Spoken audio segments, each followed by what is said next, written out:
We continue to mobilize and deploy all appropriate law enforcement resources to protect our citizens and investigate and to respond to this attack.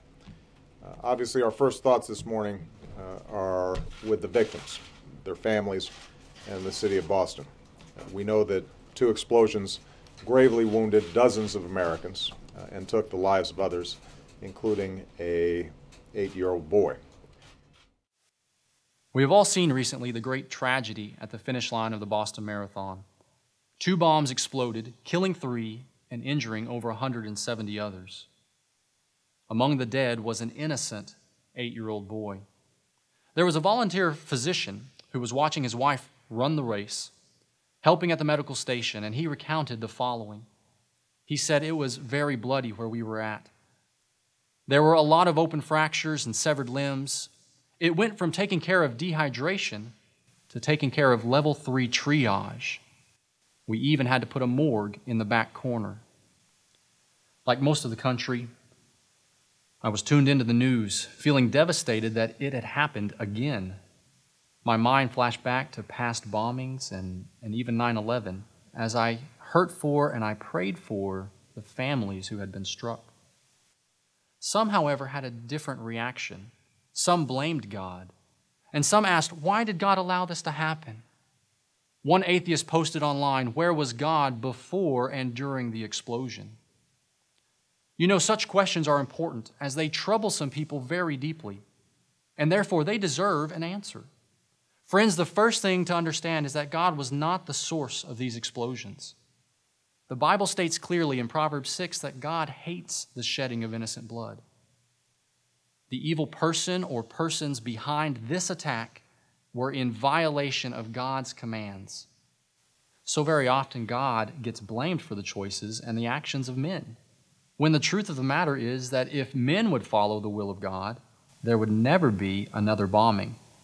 There would never be another terrorist attack. There would never be another mass murder. We need to start laying the blame where it really belongs, with the evil decisions of mankind. When God created this world, it was very good. In fact, Adam and Eve lived in a paradise with no disease, no suffering, and no pain. But invoking their own free will, Adam and Eve chose to depart from God's way, and they acted upon the temptation from Satan.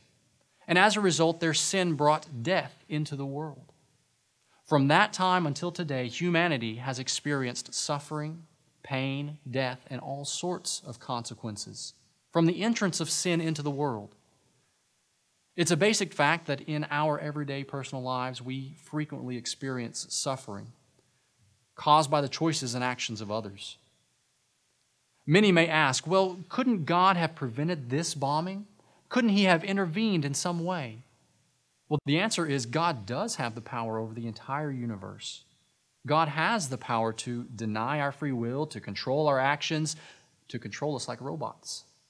But He has not established His creation to operate in that way. Instead, He's given us the freedom to choose. We have the choice to do evil, and we have the choice to do good. And in fact, I would suggest that one of the hallmarks of a loving God is that His love grants the freedom to choose. And because we recognize the choice to do evil and the choice to do good, horrific events such as this bombing are universally condemned. The murderous instigators will face judgment for their decisions.